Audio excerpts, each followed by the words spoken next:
All right, we're going to get rolling since it's 7:03 on my computer. Welcome everybody to the April HUPS meeting. Nice to see all y'all. Usually we start out by asking if there's any new members. And I know Jackie's new. You want to say hello, Jackie, and introduce yourself?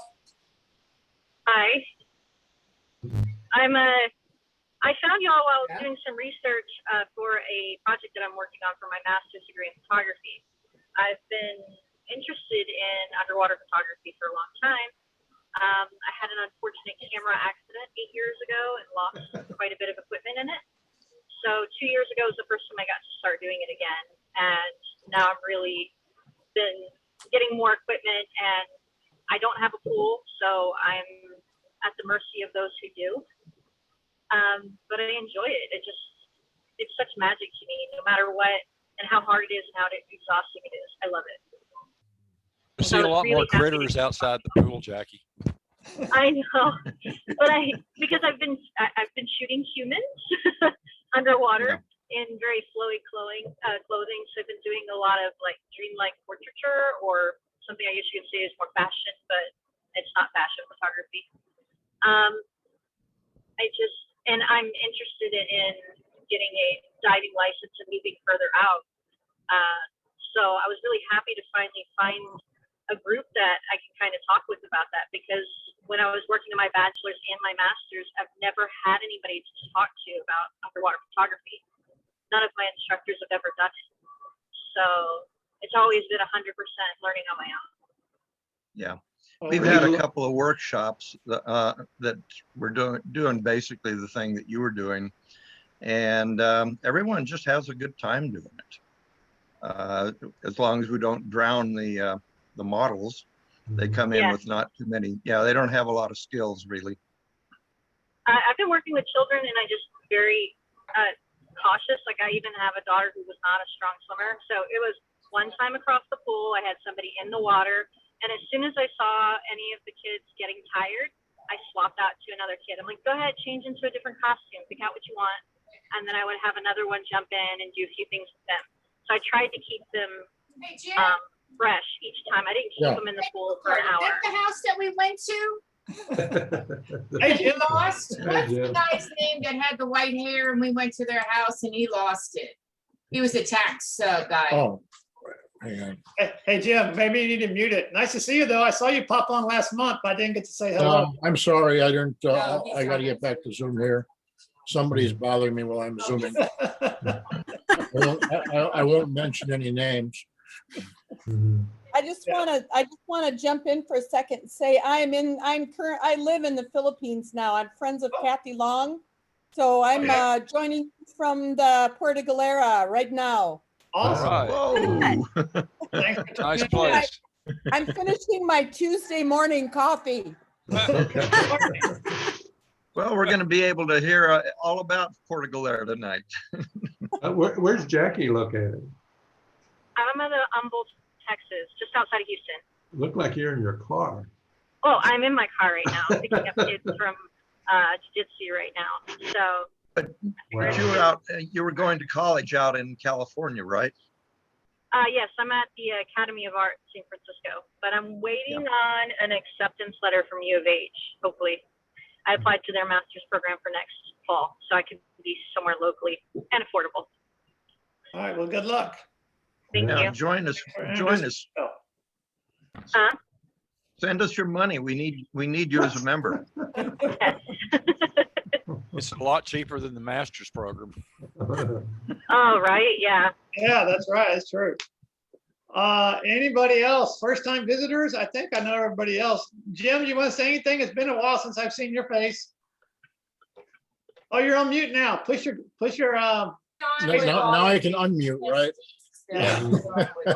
Yeah, I apologize, COVID and everything, and I really haven't done anything in a while either. So, but I also changed my email, so I got to catch up with you guys. I'm retired now. I'm not quite as retired as Dennis, though. I think he's a lot more retired than I am. I had to double take on him before I said, "Is that Dennis?" And then I have to look at the name and say, "Yeah, yes, that's Dennis." I've been Going incognito. Yes. I get mine's longer also, but it'll never get that long. Well, glad Anyway, to see you again, Tim. Nothing new. Glad you turned out. Glad to see you again. And everybody else, nice to see you all. Has anybody been diving lately? Anybody have any dive reports? Tell That's us. not fair, Sue. Maybe Sue over at the Sue probably. No, all Sue, right. how did you get Sue has a over there? report. Who- Oh, Sue. it's been, right now, we're in the summer hot weather right now, and the water's finally like it's still about 26, but it's, the water's starting to warm up and we're still seeing a fair number of critters. I've been doing some technical diving recently, so I haven't been doing much with my camera, but it's gonna come out again real soon. But the weather here is beautiful, so as soon as you can, come on back. Yeah, I have tickets for May, but I don't think that's happening because they're not going to open. So No, I don't think so. Yeah, I I want don't to, I want to come back to the States for a visit, but I can't right now because I can't come back. So, Right. Which resort are you at, Sue? well, I live here in kind of near Sabang, but I dive through divers at El Galleon. Okay. I've been on, I started out coming here the first time with Ken and Island Dreams years ago, and then I just kind of fell in love with it. So, and then there's another little resort next door to El Galleon. Oh God, forgive me for even mentioning it, but it's called Blue Lagoon, and it's a French couple, and they're also quite lovely. I mean, there's lots of good places there. Unfortunately, Atlantis, I don't know if they'll reopen, but there's a lot of places that are just like, it's not worth it because there's just nobody here. It's very sad. It's just, it breaks my heart.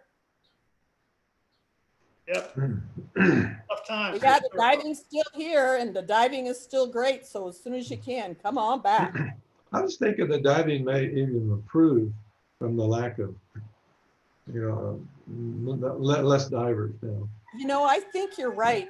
There has been some sites where I think that's true, but then there's also some other sites. See what happened with the lockdown and everything is the locals can't work. If they can't work, they can't feed their families. So they opened up a lot of fishing. So, I mean, there's line fishing is allowed and they're not supposed to fish with nets, but they somehow have been getting away with it. And so I don't know, there's, sometimes we'll go to some sites where we normally see heaps and heaps of bigger fishes and we might not be seeing quite as many. So we don't know if all the fishing is having much of an impact, but yeah, there's been, we've on more than one occasion been trying to peel big giant nets off the reef. That's unfortunate, but yeah, I understand those people have to eat. So it's tough. Yeah, time.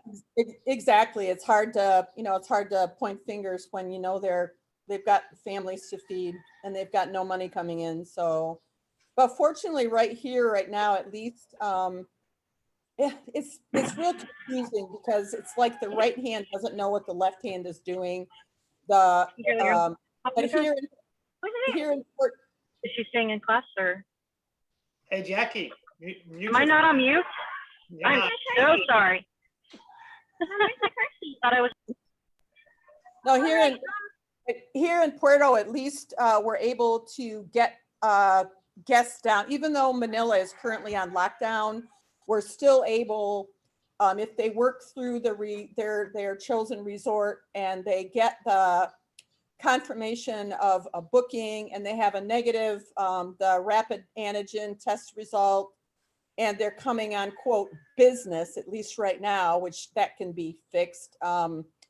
They're able to come from Manila. So we're still trying, even though they're, like I said, they're back in lockdown right now, but they're still able to come. It just will be a little bit more difficult for them to go back. But there's a lot of people down here now who are they're working, you know, I mean, they're staying in the resorts or renting houses or whatever, as long as there's an internet connection, they can work. So those guests are valued. Okay. Well, good to know. Moving on, I guess. And no one else had a dive report, just to make sure I didn't miss any hands. Okay. I guess moving on, announcements. Anybody have any announcements? I know Betsy probably has a thing or two to say. Or Craig. I just wanted to talk a little bit about the rescheduled Houston Underwater Film Festival. I think there are probably a lot of people on this Zoom meeting tonight who don't realize that that HUPS has our own film festival. Short, we call it the HUF, Houston Underwater Film Festival, and it has been now rescheduled 3 times over the last year, and we have rescheduled it once again for the final time. This is it. We're going to actually, do this in person, June 26th and 27th. And for everyone who cannot come in person, we're going to put it online with a private link where you can watch it online. But in the meantime, I have been trying to get in touch with all of the ticket holders from a year ago. It was originally scheduled last April. And we have a lot of ticket holders that I have been in contact with to make sure that they know that the festival will take place in June, and that their tickets that they bought for last April will be pushed over to the same shows for the same days, either Saturday or Sunday, that they originally purchased them for. Unfortunately, there are still 14 people that I have not got any contact information for. And I have emailed in the last couple of days several of you guys, thinking that some of you might know who these people are, so that we can get in touch with them and let them know about the rescheduling of the festival. I've heard back from a few people who've given me some help, and I still have 14 that I don't know who they are. And so if you guys don't mind, could I just read you the names of these people? No, I won't do that. Come on. That'll be real quick. Let me just say something else. We cut this short quite a bit because Kathy Long did a nice little trick where she looked up everybody's name on Facebook and then to see who they were friends with. It turns out some of the familiar characters showed up. Dennis, you're a friend with a lot of them, and so is Javan. So maybe the first thing we do is take a pass through it where you guys look at the names and see if you got an email and come back with this. Yeah, I heard Vanessa's name show up as a question as well. I believe she has been the vice president of Chung. So, I mean, she's well known around the Houston dive community. We just need an email for them. We have phone numbers for all these people. And so our next thing, if we don't get the stuff out of you guys, we're going to start texting them. And then if we don't get them there, we're going to start calling. Yeah, need an email. Sorry? That's right. Yeah. So I don't know if you want to go ahead and read the names. She's not going to be happy if she doesn't read the names. Go ahead. Won't make me unhappy. I'm just hoping that you guys will recognize these people. And if you do, just please, tonight or tomorrow, email me with their address, okay? Gretchen Cameron, Catherine Sims, Michael McCoy, Sarah Walton, Dissy Williams, Suzanne Hartman, Brian Sathoff, Terry Scroggins, Jason Andrews, Jackie Kamholtz, Kevin Whitten, Linda Young, Kurt Weisner, and Vanessa Gray. I think I've got Dissy Williams' email. Okay. And Send it to me, certainly please. Brian Satoff, we know him. And I also, my next door neighbors are Mike and Susan McCoy, so they already know about it.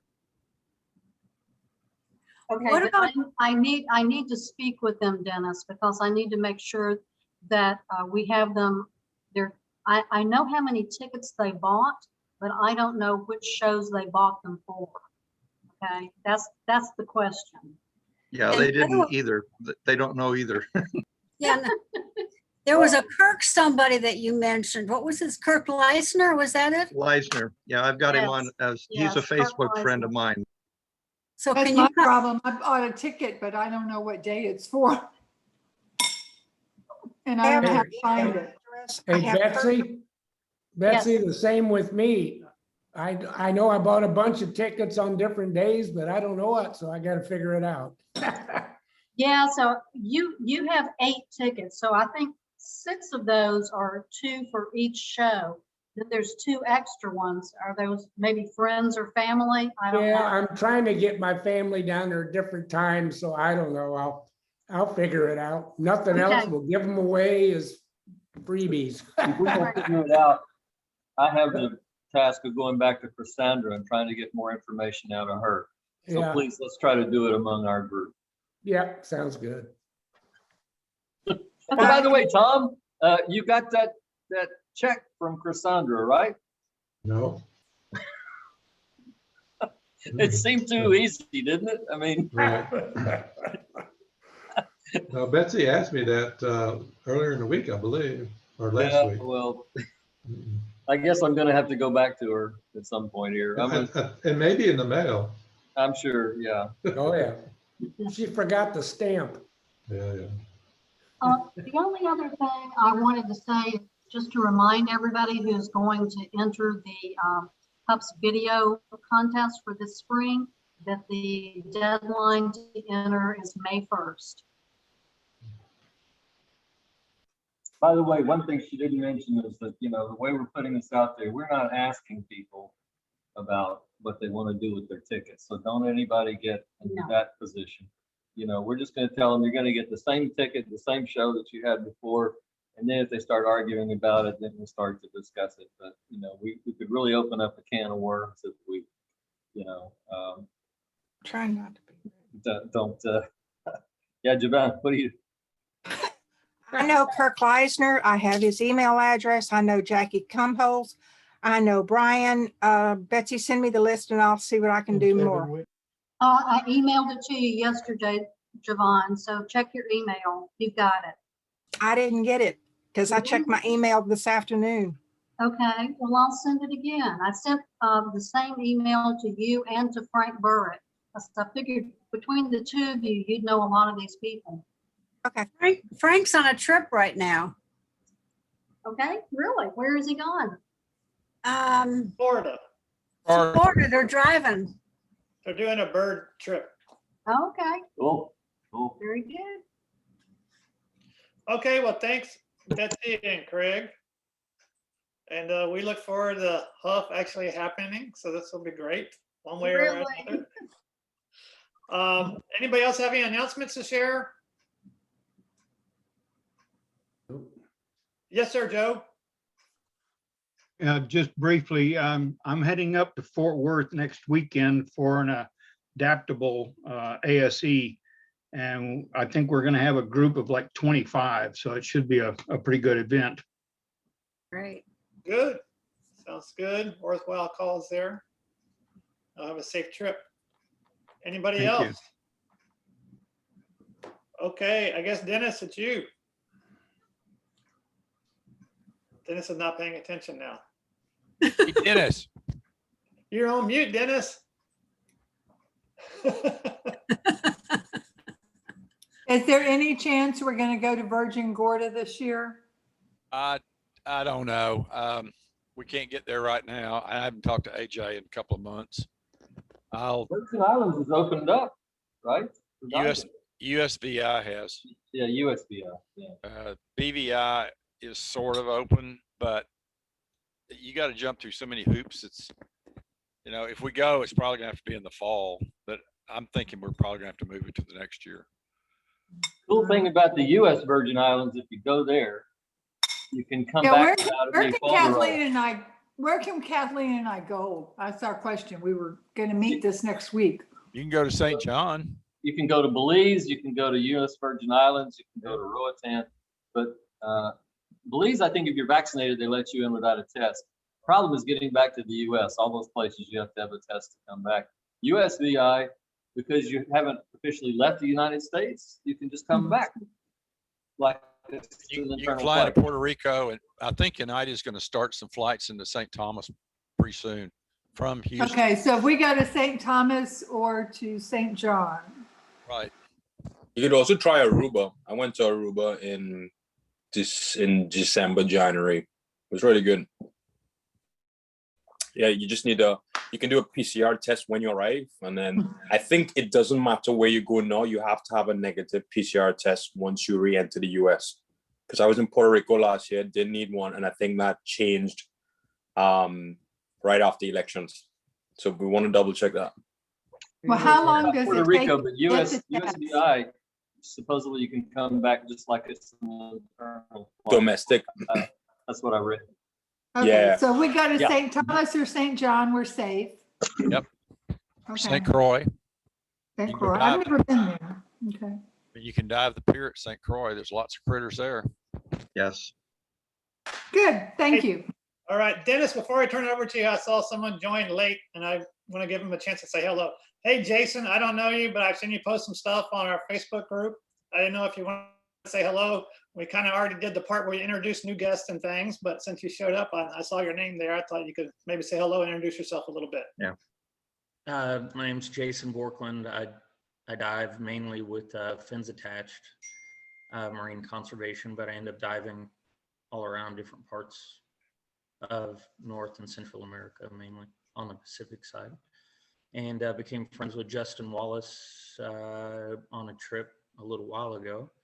And he invited me to join tonight. So. Well, good. Yeah, we really appreciate all of the things that you've been posting on the HUPS Facebook page. Sure. Good stuff. Thank you. You want to tell them what you shoot, Jace? He's more into video than stills. That's why I said you need to come along, buddy. Yeah. No, I do shoot more video than I do on stills, and have ended up working with some really great people and on some great projects, and hope to keep upping that into the future. So got some good projects going on in Canada and in Costa Rica right now. Well, good. So, Hey, Welcome. where do you live? Where are you based? Austin, Texas. Okay, awesome. So, yeah. Well, good. Well, glad to have you. Thanks for turning out tonight. Yeah. Oh, do you know Sage? Where is Sage, it? yeah. Waving. She's from Austin. Oh, We were all on the same trip. Oh, we were all really? on the same. Yeah, we were all on the fling for the coral spawn. So we all met. So I brought Sage in, and then I've been after Jason, but he's always traveling. So I was like, you need to come tonight. Tonight. Well, thanks, Justin. Way to go. Way to be our promoter. We appreciate it. Justin, I Awesome. like your wall and behind Yeah, I you. was What- looking at that. His museum yeah, wall back all there. kinds of stuff. Look at that. Yeah, I've got from a Nikonos 1 all the way to a RS. I have a lot of vintage cameras, and I have the original magazine ads for them. Awesome. That's cool. So one day I'll give you guys a tour. Awesome. Kind of jog your memory on what you guys used to use. Yeah. Maybe when you do your presentation for us, whenever that is, I can't remember. Yeah, September, it's October. October. October. Okay. Yeah. Yeah. We're not all that old. Take us on a tour. All right. I think we're back to Dennis again. Well, before we get on with the presentation tonight, I just wanted to let everybody know that next month we should have a really dynamite presentation by Bob Sanders. Some of us have already seen it before because he gave it to Lunar Fins. And it's going to be on diving down in Antarctica. And the guy is amazing, absolutely amazing. So that's my lead in to my presentation tonight. presenters tonight, which would be Barry and Jody Cline. Hello, everybody. There we go. And of course, we're going to put up a little introductory video that I've got put together. We got on Zoom and recorded it and just had a good time. It took us 2 times to do it right?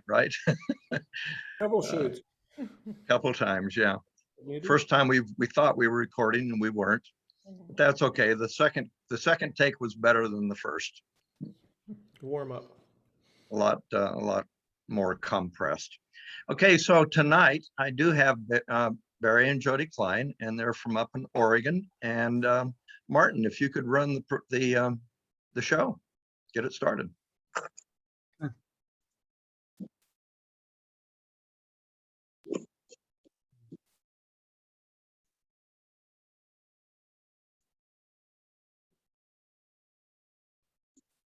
I see Sandy's crocheting a fish as she's sitting there.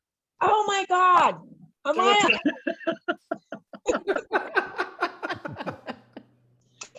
I am so sorry. I did not realize my video was on. Yeah, I'm needle pointing Christmas stockings. You know, you can never start too early. Hi, Sandy. Yes. Okay, here we go.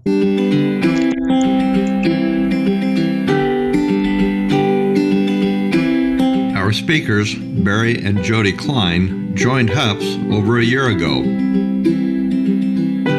They live in Eugene, Oregon, a beautiful part of the United States. A little over a year ago, Tom, David, and I were going to Puerto Galera and Anilao, but before we could leave, Time of Volcanoes exploded. We didn't know if we would be able to go. Amy Zamarut, who I met in Cozumel, said she knew of a friend who was over there and might be able to give us details. So I contacted Barry through Facebook, and he sent photos and updates. Actually, when we got in, we left over in Mantangas, pretty close to where Tall was. So the time we got on the water taxi till we got across, it was about a half-hour ride over to Puerto Galera, Sabang Beach. The volcano had been going off. And so we got off the boat. All these people are looking over our heads, and it's like, what are they looking at? Like, look, and here's the volcano. And it's like, oh my gosh, what are we going to do now? Because we didn't know if we're going to get out of there. I think we had 10 days in Puerto Galera. We did. Then we went back to Manila and then flew from Manila to Dumaguete. And then we were in Dumaguete for a week. Barry and I have been married 36 years this June. And when we got married, we'd both been married before, and I had 2 young kids and he had 1, and then we decided to have 2 more together. So we raised 5 kids. 4 of them were girls. Our son was very disappointed that the 5th one was a girl, although they're very close now. So we were very, very busy. We both had careers, and it was kind of crazy having that many kids in a blended family. When did you and Jody start diving and taking a camera down? Probably our first year dive was in 87? 2007. 2000. That was close. That was close, 20 years. And we had been diving, probably this is we did some cold water diving, so probably around 30 dives. We took a trip down to Roatan. And so I had a camera Canon ELPH laying around, and so we got a case on eBay for it, and I took that down. And worked pretty good the first couple of days, and I flooded it on our 3rd day. We were going through Mary's place, and I was following Jody, and I looked at the camera, and it was about halfway full of water. So that was my first experience with underwater cameras. How about you, Jody? Well, I took a long time till I decided to try underwater photography. I used to be a spotter for Barry, but it was only about 4, maybe 5 years ago that in Anilao we went to a photography workshop, and I still intended to just be a spotter, but luckily Barry had brought a old Canon G10 along, and I got inspired and through the workshop started taking photos then, and have been hooked ever since. I know that you've changed cameras since then. Barry, you probably had several. What are you shooting now? Currently, I'm shooting an Olympus OMD-1 Mark II, and with an Aquatica case. It's really nice to get in a club where it's photographers and with the people with expertise, everybody wanting to learn something. It's and teaching too, because there's a lot of stuff you can get from somebody else. Our local dive club, they dive, and a lot of them maybe don't have the funds or the desire. They don't travel. They do a lot of cold water diving in lakes, in Crater Lake. They'll dive there, the coast here, but there's not that many photographers in the group. So it's been really nice and enlightening to get with other people that enjoy taking pictures. One thing that I really like about HUPS is that in the photo contest, you have the different divisions between novice and intermediate and advanced. And as a novice photographer, that's really encouraged me to participate. When we got certified, we started with heavy wetsuits, but it only took us a few dives to decide that we really wanted to be dry suit divers. And so we both got dry suits. And by the time we finished certifying, and our first dives that we did up in Nanaimo, Canada, were all dry suit dives. And throughout the rest of the time when we dove in cold water, we'd always be in a dry suit. It's kind of really comfortable when you get out of the water, you can drop your suit and you're dry. Everybody else is still soaking wet. And if it gets chilly at night or something, they're freezing to death. I was looking at your photos on Facebook and saw that you two dive in one of the local aquariums. Our local dive shop here in Eugene Skin Divers Supply, is very active in recruiting volunteers and training volunteers to volunteer over at the aquarium. So we got started through them. The aquarium here is Oregon Coast Aquarium in Newport, and they have 3 different exhibits. 2 have rockfish. The other one has halibut and sturgeon, and they're about 48 degrees. And then the third one, Barry, you might talk about a little bit. It's the open ocean, which is a little bit warmer because they have some leopard sharks, which are California sharks. And then they have the 6-gill sharks up here were the big ones that they had. They had 6 or 7 of them at that time.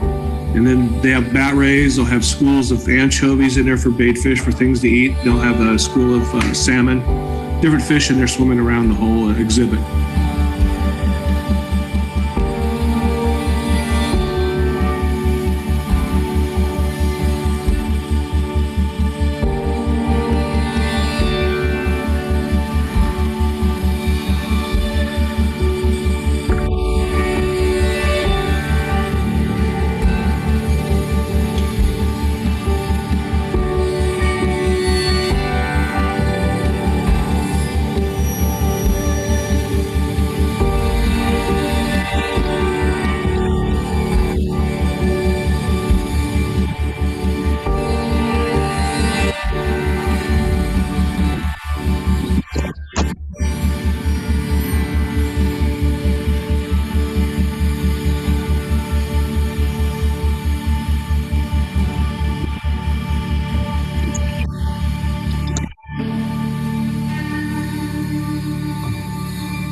Dennis, you're on mute. No, I'm not. The program now will be turned over to Barry and Jody, and about their adventures over there in the Philippines during the volcano and before and afterwards. And you'll have to share your screen, Barry. IT person's doing that.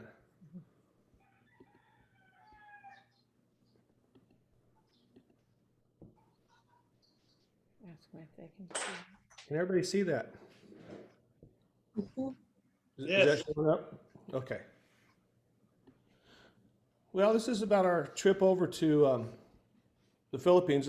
We tried a different resort this time. It was our first time going somewhere else, and we had a friend, Brent Duran, who was working for Atlantis, and he recruited us for a workshop he was doing over there, a photo workshop, and he was one of the first people we'd gone to over with Blue Water in Annalau. So we tried something new this time. We flew with Cathay Pacific, and this presentation is going to be a little bit of a trip report. So we're going to show a lot of our underwater photos, but we're also going to talk a little bit about our trip, you know, how we got there, where we stayed when we were there, and that kind of thing. In case any of you might want to go over there sometime, we highly recommend it. So this time, we have been to the Philippines several times. We decided to try something new. And so we went with Cathay Pacific because we'd heard that they have a good premium economy that's about half the prices of business. And so we did fly roundabout, it always is, from Eugene, Oregon to get anywhere, to Manila. And then the return also with Cathay Pacific was a little more exciting because it was with through Hong Kong.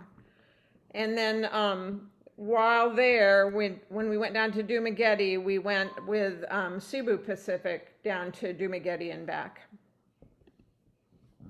And this is what we got when we got there. We got across from Bentangas, and so these are from some of the first shots we had. These are actually from the resort. This is the first shot I got getting off the boat with my iPhone. And I kind of thought the cloud would be rolling a lot more than what it is.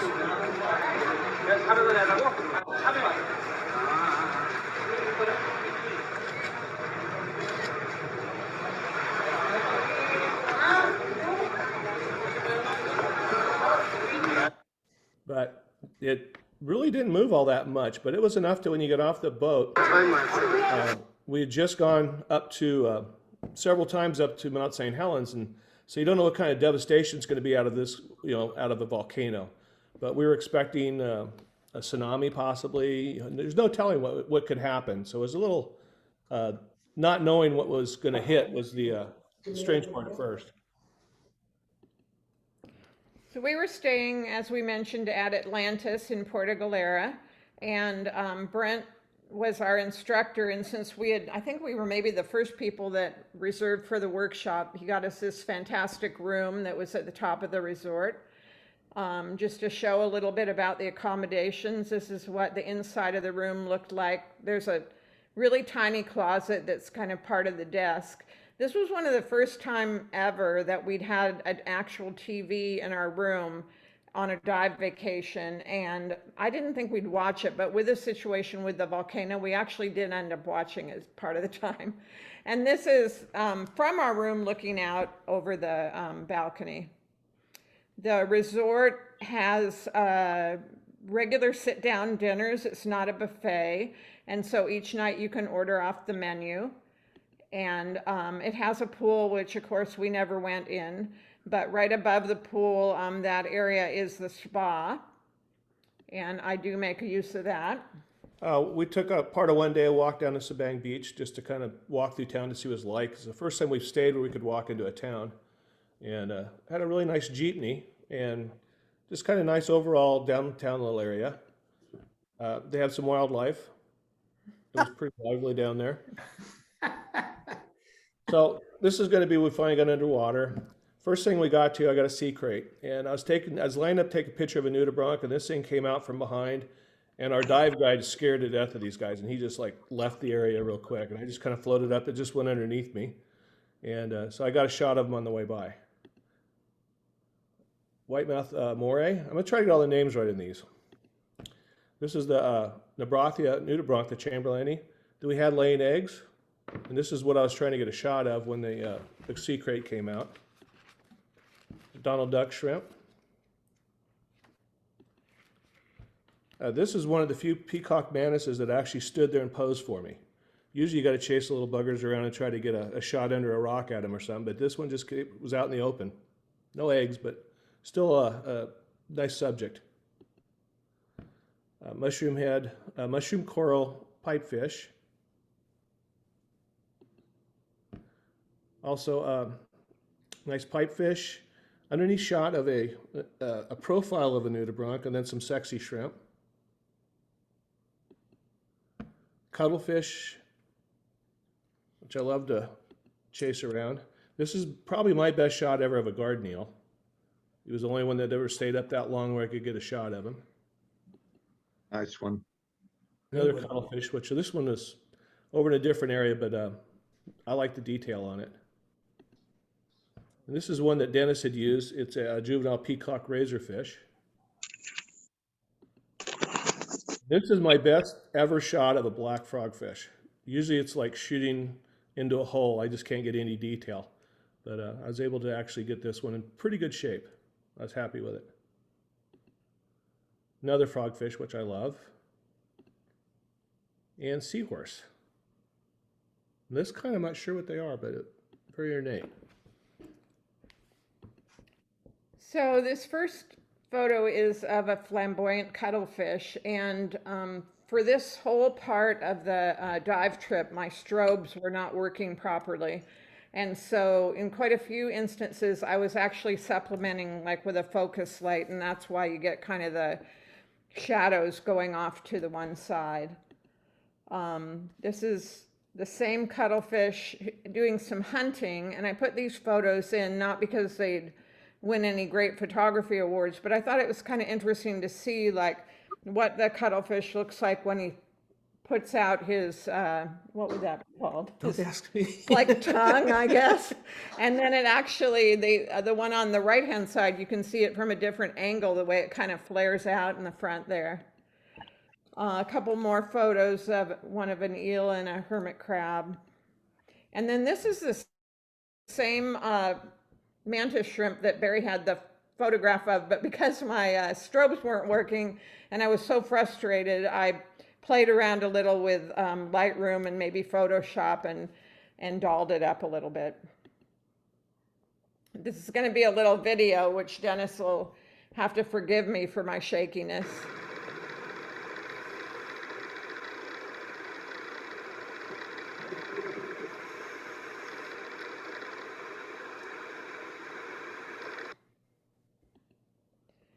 And then in the upper left, that is a lionfish, and the ones in the middle are spadefish. And then at the bottom right, that's another nudibranch. It's also a Nebrathia, and I'm not sure the second name on it. And maybe someone here knows, but. And then this one was my favorite from Puerto Galera. This little frogfish decided to yawn for me. And my favorite critter, Barry. On the trip there, we got to go to Verde Island, and this, actually we went to Apo and from the other place, but at Verde, they did let us go on there for lunch. I don't believe anybody lives on the island. It was kind of a day use area. And well, there are many people live on the island. oh, do they? I wasn't sure. And so this is the area they got you in to feed you.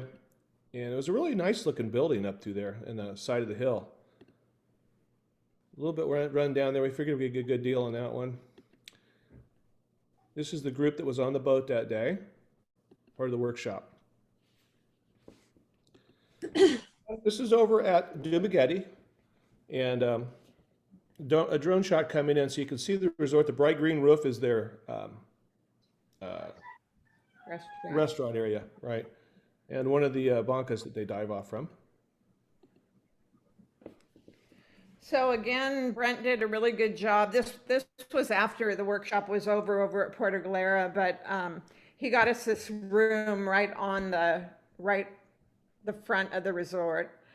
So I thought I'd also mention that both resorts were really great. I actually eat vegan, and sometimes that can be a problem when I go to various different resorts. But the chefs at both of these resorts really did a great job. So I'm sure if anyone has any other accommodations they would need, like gluten-free or something like that, that the chefs could really take care of you.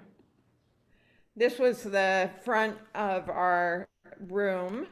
Had a nice little porch that we basically used to dry dive equipment, and then this just kind of shows the difference in the room at this resort compared to the other one. The beds weren't concrete. Yeah, and looking out over a sunrise. And just to the left, where you see the little overhang there, that's where the restaurant was. So it's actually quite close, but It wasn't noisy at night at all. Another. And this is I'm not sure someone could tell me what kind, but I know it's about the size of a Shaun the sheep, except with a lot different color to them. And then I'm gonna get into a group of clownfish here because I love clowns. Hey, Barry, go back to the Shaun the sheep. Those are really, really tiny. What were you using? I used my 60 millimeter. I think I had my a diopter, a CNC 10, I think it is. I was using on that. Yeah, these aren't much bigger than a grain of rice. That's a good job. You needed a guide to help you find them. I'd like to have gotten a headshot on them, Dennis, but I just couldn't get to that angle because they're on those little leaves and they're kind of on an angle usually anyway. So didn't want to disturb them too much, but that was one of my better efforts of one. Back to clownfish. And this is a flamboyant cuttle. I caught him in the act of eating, whatever that unknown object is they eat with. I know there's a name for it. This little guy was a feeding tentacle. Isn't that what it's called? Feeding tentacles they shoot out? I've had it. I think Mike Bardick, I know he said something different he's called it. I didn't pick up on what it was. This little ornate ghost pipefish was about 1/4 to 3/8 of an inch long. And the guide saw him. So I mean, that's the only way he could have pointed him out to me. And what are we on slide? That's really nice, Barry. Yeah, and I miss the names of some of these nudibranchs, but I like the headshot in this guy. This one I like because of all the skeleton shrimp this guy's crawling into. And it made a good little video, Dennis, because all these guys were attacking him as he's trying to crawl through them. So you can see that looks like little sticks in front of him and standing up behind him. So those are all skeleton shrimp that are up doing a do battle with him as he comes their way. This is, now we're going to get into a little bit of snooting. So this is the setup that I went with because the Olympus 60 millimeter, which is like a 120 on a full frame, the working distance is pretty short on them. And with this retro, I have a hard time actually knowing exactly where the thing is pointed. So I got it set up with this where I can actually get my focus point on something like a rock. And I'll do a back button focus and find out that way when I roll up on a subject, when that subject comes into focus, I know he's in my sights. So I've been working on trying to get some way to get a consistent shot at something with the snoot. So this is a straight on shot of it. And that's my camera with the Aquatica, my video light or focus light on it. So this Which eyepiece are you using? Straight eyepiece. I didn't get the 45. I don't know if I should have or not. At times I wish I would have, but I got the just a straight shot on the eyepiece. So these are going to be snooted shots. This was up to the right in the resort from Dumaguete. I'm really bad with the dive site names, but they had some structure there and they had a truck sunk and there was a lot of animals there. And this was kind of, they had a tentacle out and these guys were feasting on a starfish tentacle. The seahorses there were probably 6 to 8 inches high. They were really big. Some of the biggest ones I've ever seen. And then we came around the truck and they have a tire and there was probably about 6 eels in this tire coming out. And I could capture these 2 coming up at me. Little anemone shrimp. I just love the lighting you get out of the snoot. Makes a really dramatic effect. And I had this guy, I actually had about 10 shots of him dancing around, but he was gyrating all over and I was able to get him in one spot and shoot him. More clownfish.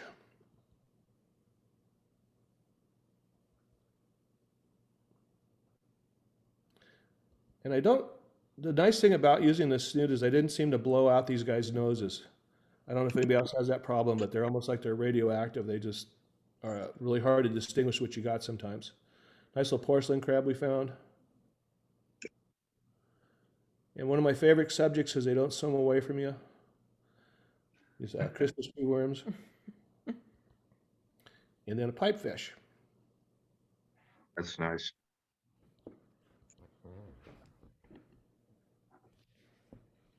Hey, Barry, Yes. can I ask a quick question? On your clowns, what f-stop were you shooting on some of those? You know, I'd have to look. I think my jump settings, I usually go in at about F10 or F11 with that lens. Now that's a 4/3 camera, so that's probably more like around 11 to 16 equivalent. I love it. Yeah, the lighting Now, turned. Jody, was your strobe working now? Did you get your strobe working for these? My strobes I traded with. So these strobes I didn't have any trouble with. It's an old set of YSD1s. And I traded with a guy and gave him my YSD2s, which would not fire with my flash trigger on that Aquatica case. And so this trip, Jody had problems with her. She had what they call symbiosis? Symbiosis. The first time she's had problems, but they just fired really intermittently, and she fought those the whole trip. So I didn't have any trouble with that one. This trip fired pretty good. Okay. So these little guys on the left, the shrimp goby and his little buddy shrimp that he shares the hole with. And then on the right, it's probably the same anemone shrimp that Barry had, the snooted. You can just kind of see the difference of having a snoot and having and not. You just get a lot less emphasis on the. You didn't tell me what you're shooting with either. Yeah, I should mention, I have since I started with a Canon, even though I have a background in technology, I decided that I wanted to be kind of lazy and not have to learn a whole new set of menus. So I kind of narrowed it down to wanting a Canon. So I got a G7X Mark II.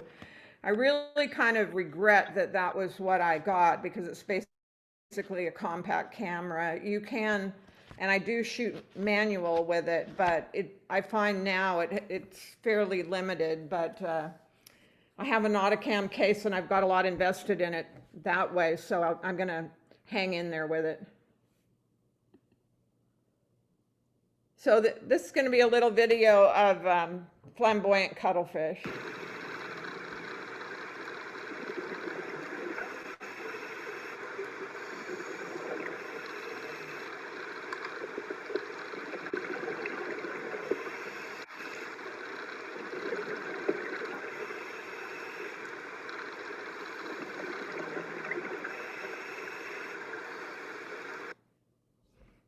They were just hunting along the seafloor.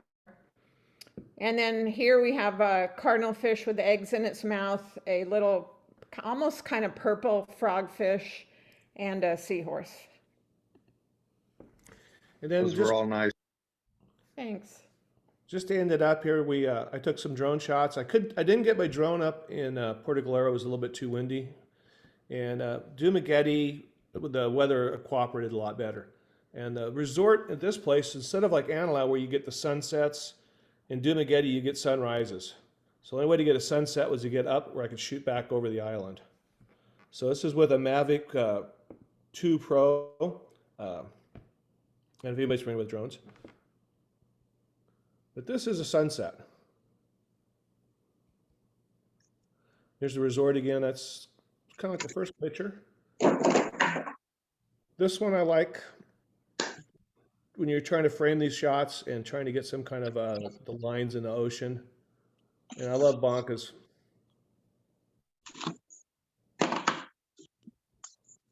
Straight down at the resort, this is their pool and some of their buildings.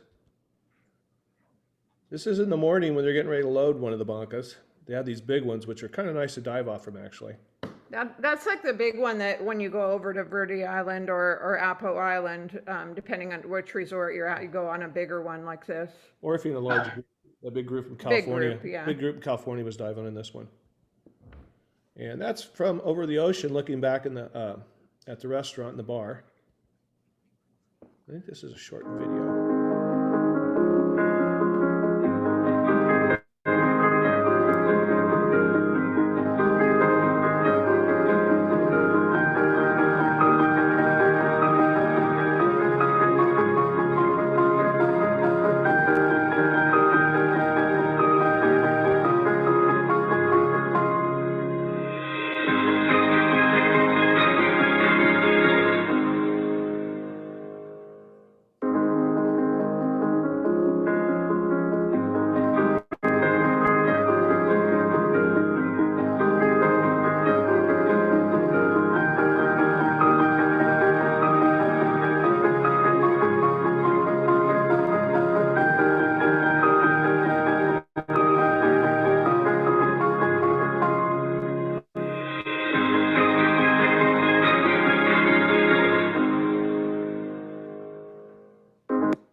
The music's by DJI on these two, by the way.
And this is a sunrise, actually, early morning one morning. And back to our room again. And a little bit of the resort here. This is the front of our room. This is the restaurant area. This is hard to see, but inside there is the camera room, which this has a pretty nice camera room. I liked it a lot nicer than the other resorts. I mean, it doesn't compare with what Mike has over at Crystal Blue, but it's a nice roomy area and it's air conditioned. Their dive lockers are pretty tight. You get those little cubicles and you got a place to hang a few things. A lot of people could be in here, but they actually run you through pretty good to where you're not in there at one time. This was their spa. So when I go on dive trips, I didn't used to do this, but a woman that was diving with us over at Crystal Blue in Anilau told me that when she goes on dive trips, she gets a massage every day.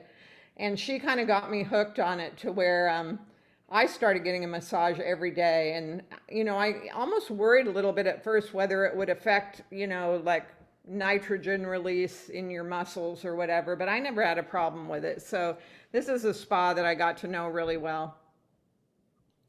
This is the resort pool. And they have a two-story, like an apartment size of rooms going back into the jungle.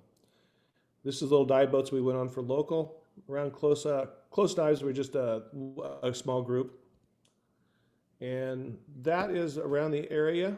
You can see just all the different dive sites in Napo Island, which we dove at one day, which was a little bit fuzzy over there. And that's pretty much our trip to the Philippines. We did make it home, thank goodness. We just beat COVID into the country.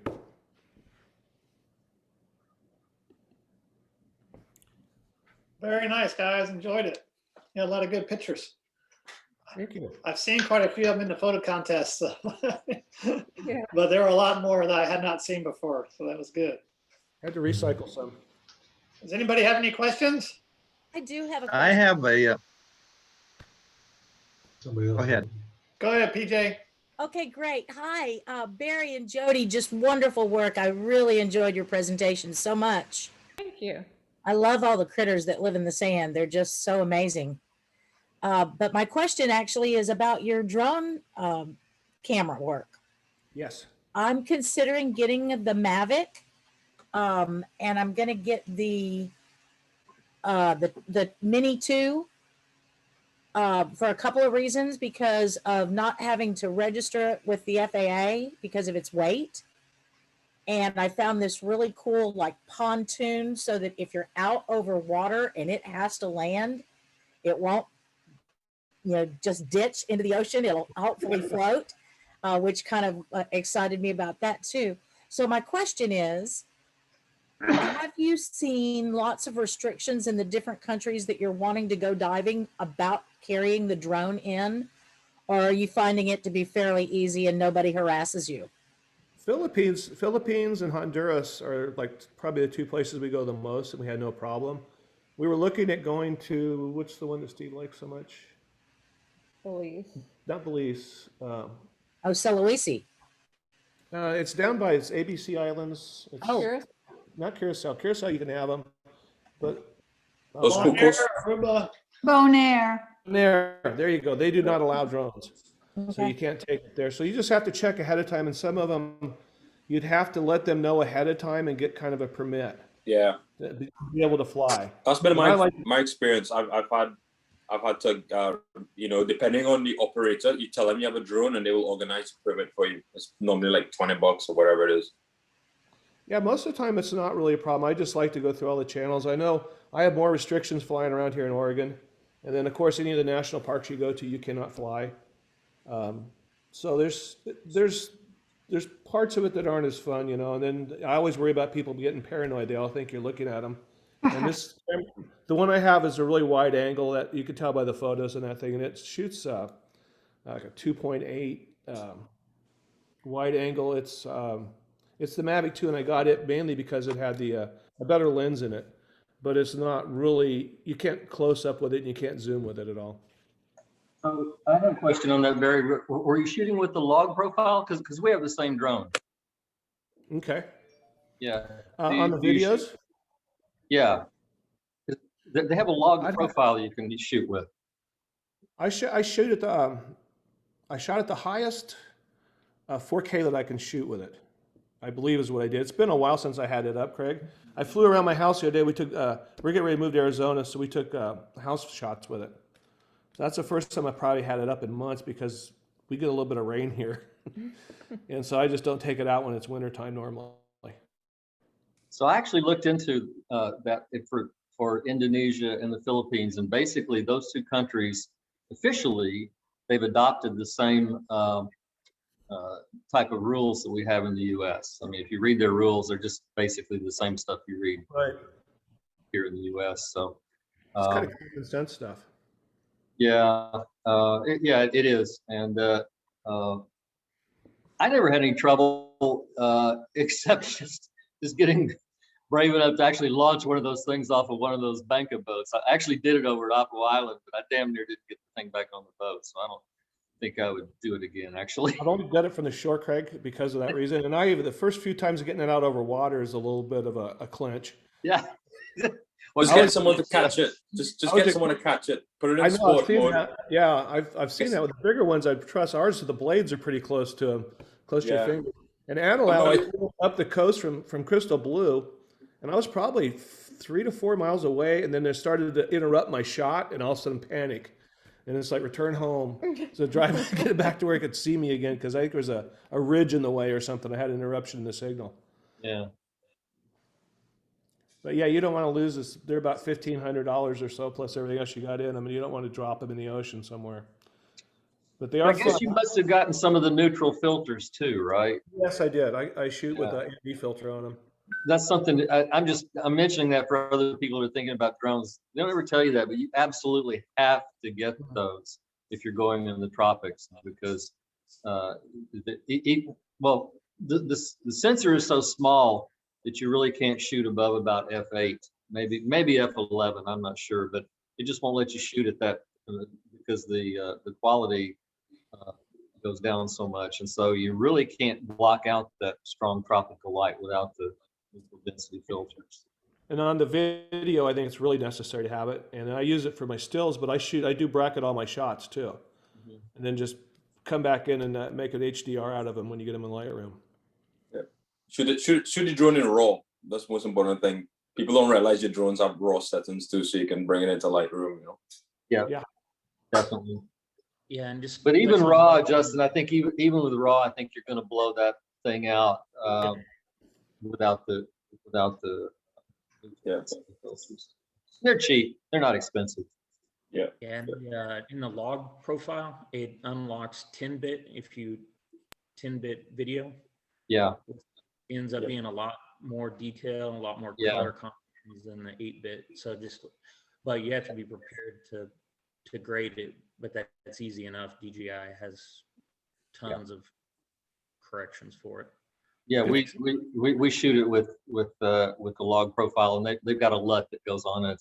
Actually, the LUT makes it look pretty good, unlike some of the other stuff. The Olympus, if you shoot in log there, it doesn't really make it look that good. But the DJI, man, they nail it, I think. So yeah. Are y'all all flying the DJIs? Yep. I've got a different model. I've got PJ. I've got the Mavic Zoom 2. So I wanted the zoom on it. So I can show you. So I can Joseph show you. is the one spying on the bikini sunbathers. No. I'll show you guys a shot. I actually have a shot of some humpback whales in Panama, and I was far away from them, but I just turned the zoom on. Boop, got it.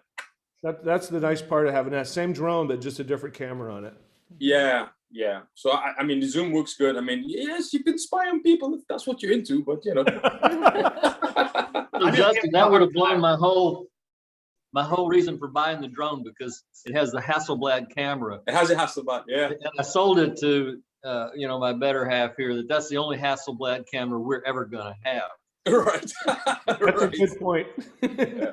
Let me see if I get the shot. Hold on. Let me see. Yeah, Jason, what were you using with? You were using your drone with that with the humpbacks that you posted? Yeah, there were 2 humpbacks, but to give you a difference, I was only 12 feet above sea level whenever I was shooting. So you were wide open. Wide open. Yeah. Which one do you have, Jason? The Mavic 2 with the Hasselblad camera on it. Yeah, same one I've got then. Yeah, you can't shoot very far away with that lens. Yeah, I don't know if you guys can see it, but this is some humpbacks. I just printed these at Walgreens actually. They're like $10 on sale. So yeah, but that's with the zoom. Oh, nice. Nice. Where were they? Where did you shoot them? In Coiba in Panama. Okay. Shot this Jason, one. that looks about like what you were posting. Yeah. Yeah, that's similar, but like I said, I was 12 feet above sea level, so you have to get a lot closer, which I've gotten. Yeah. You could have landed on it, Jason. Or they could have taken it. I was gonna say, or he could have got taken out by the blow. Yeah. The first time I saw one of these, we were on the Naya, and we're in Fiji, and we stopped at an island, and the guy brings it out and takes it off in the boat, flies it about 3-4 miles over this island to get some shots and to get some reef heads around the area, brings it back, lands on the boat, and I was just like, oh my God, how'd you do that? He goes, the thing's foolproof. They fly themselves, and that's just about right. They're really easy to operate, and they're really easy to fly. So. Well, y'all are making me brave enough to invest in it. You got to invest in it, correct?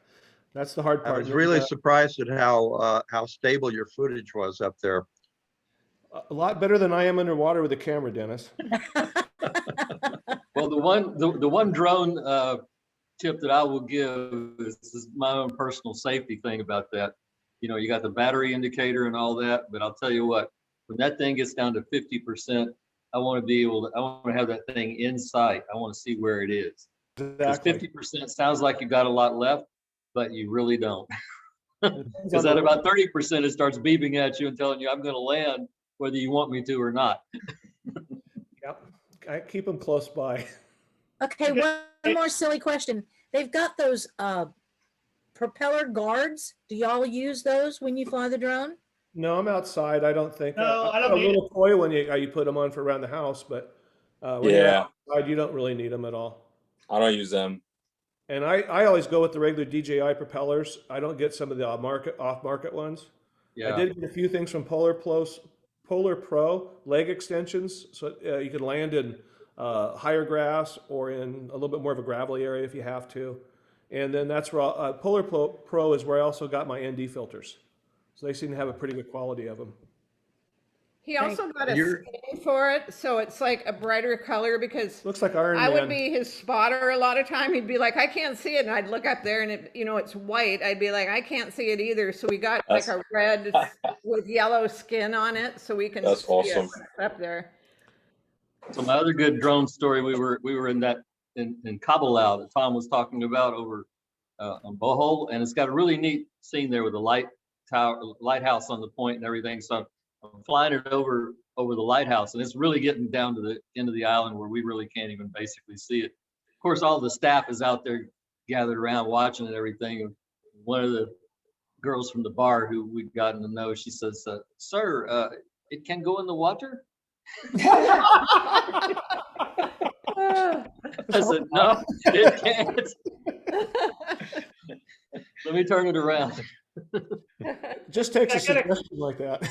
Sage posted a question. I think her microphone doesn't work, and she was asking, are the dives guided privately, or do they take mixed groups if there are others you don't know? ?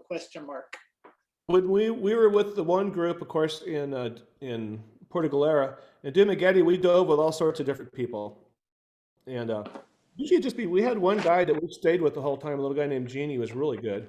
And so we dove with a variety of people. And it was kind of neat. You get to know a lot of people that way. Yeah, the way they worked it, they assign you to a dive master. Jeannie was ours, and it kind of, we would go where Jeannie went. And so whatever boat he was on that particular day, we were on that boat. And then whatever other divers they assigned to him that day, we were with them. So that was the way that they did it. Like in Roatan, you're assigned to a boat and a set of a dive master and a captain for your whole trip, but it wasn't quite like that at these resorts. You were more assigned to your dive master and followed them wherever they were. I'm pretty sure you can have a private guide if you want. You could actually hire private.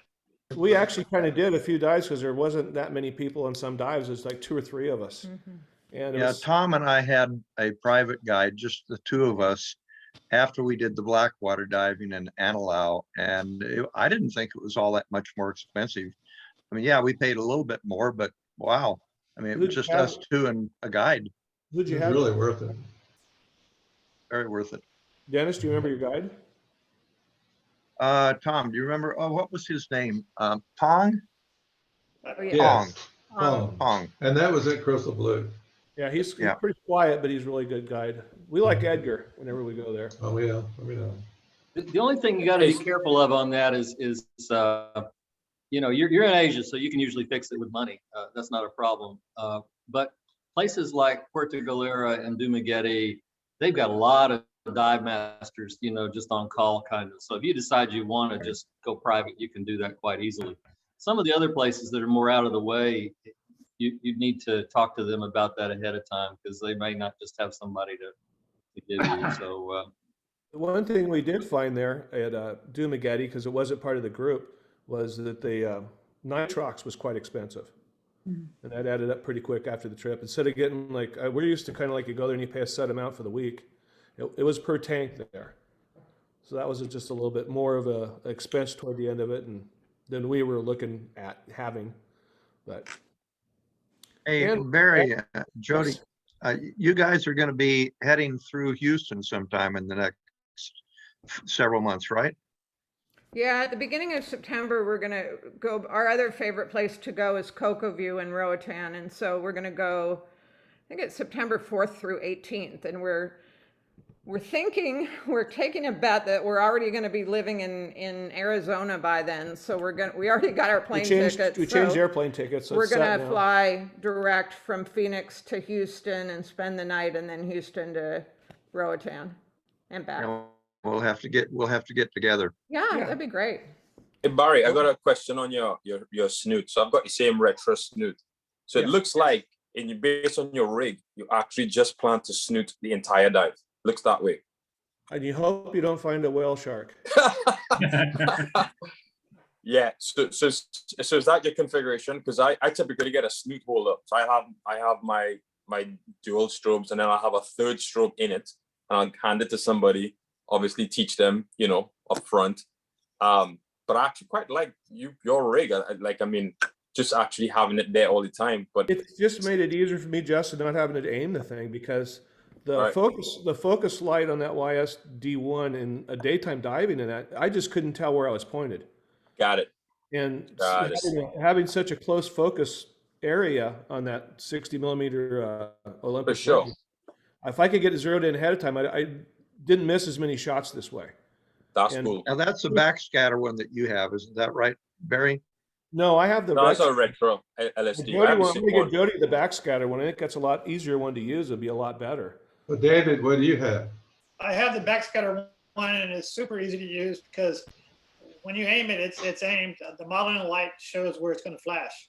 Yeah. As opposed to when I use the other types of snoots on the YSD2 strobes from CNC, because the modeling light and the flash tube are not centered the same. The modeling light doesn't illuminate the same area that the flash will illuminate through the snoot. That's crazy. So I'm thinking of putting a couple of like red pointers, laser pointers on the sides, just so I could kind of get an idea where I'm shooting at all the time, because a lot of it, I've had some turn out really nice because I missed on the lighting, but it turned out being really dramatic. And then there's do they make waterproof LEDs lights? Yeah, I've seen them. I've seen some guys use them for pointers. Yeah, they make. Oh, okay. Oh, I get ones that will turn off when you flash. Otherwise, you're gonna have red dots in your picture. I don't know if you don't overpower them. I don't know. I'm going to work on it. We're hoping to get a pool when we get to Arizona. So I told Jody, if we get a pool, because we sold our tanks here. You'll probably need a pool. Probably get a, yeah. It's gonna be hot. We're going to be like this adult day camp. It's a big Awesome. activity, adult center type thing with all the activities and pools and such. But Jody wants to have one in our backyard, so I figured it'd be really good to practice my underwater photography. Certainly. Very good. No, very good. Sage says Big Blue I has saw one. another question about whether we needed it and were the dives deep. I'm assuming you're talking about nitrox. The dives aren't too deep for nitrox, and usually when we go on these trips, we just dive nitrox because we find we're old and the extra oxygen, maybe it could be mental, but I feel like it keeps us like a little more energetic on so many, repeated dives. I totally agree with that. It's the energy thing that's the advantage. That and you don't have. I know when we dove O2 on a few trips to Channel Islands, that we'd be sitting out there looking at your computer, going, "Okay, I got like 20 minutes on the bottom time right now if I went." So you're waiting to get enough bottom time to go back in again, and it's just a lot easier. You can go back a lot more. You get 4 or 5 dives in a day down there, pretty easy. So I don't know if you guys ever been to Cocoa View. We really like it. You don't get as many critters as you get in the Philippines, but it's a really nice dive operation, and the people never change, so you always know everybody that's there. And it's a lot closer. It is same time zone.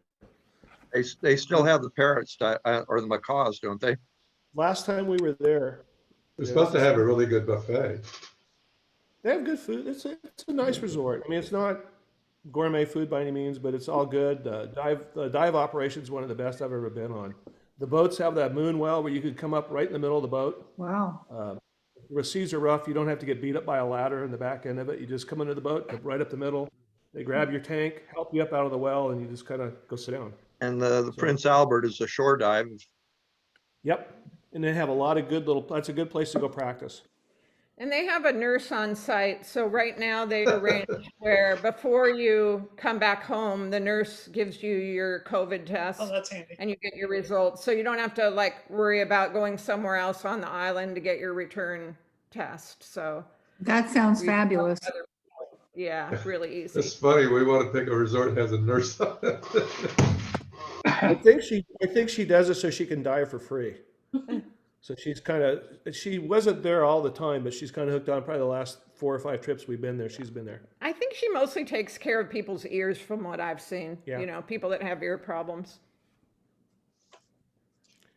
Linda, down in Florida, I noticed that you had mentioned, I think it was, that you're looking at 1.5 to 2 hour dives out there for the black water.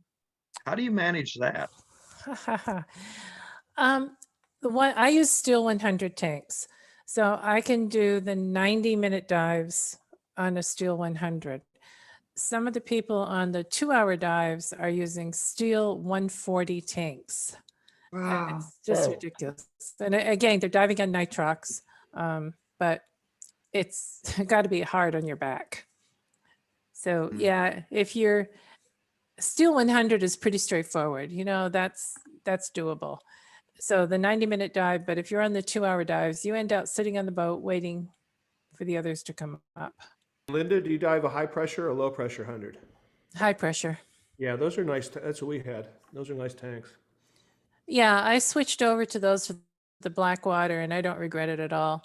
They're a good balance. Yeah, you don't get floaty at the end of your dive. Yep, and you can wear less weight. Right. Although, of course, you're still carrying the weight in the tank, but less weight around your waist. And I don't know, girls seem to be able to have gills almost anyway with a tank. Yeah. All about air management.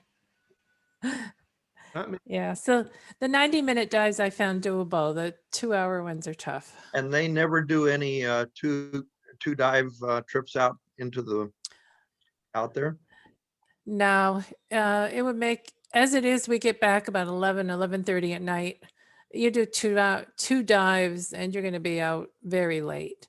And both of these operators go out usually the next morning. So, the turnaround on their crew is pretty tough. Yeah.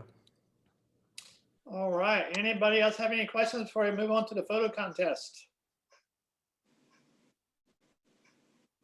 I was going to mention that they're moving from Oregon to Arizona, but I think they already covered that. Yep.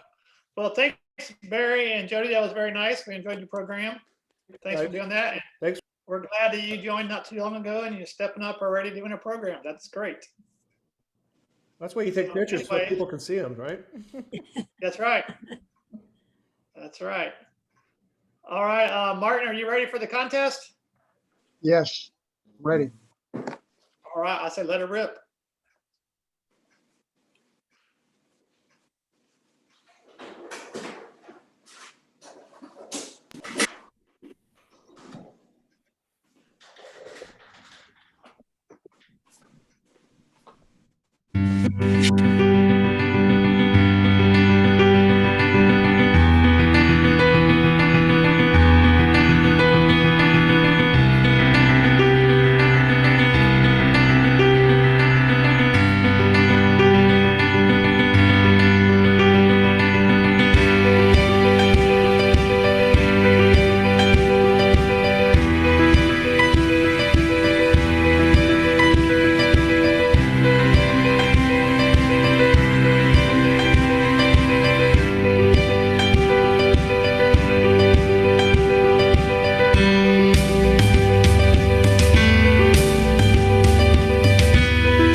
wanted to make a quick comment. I was very pleased with the novice entries this month.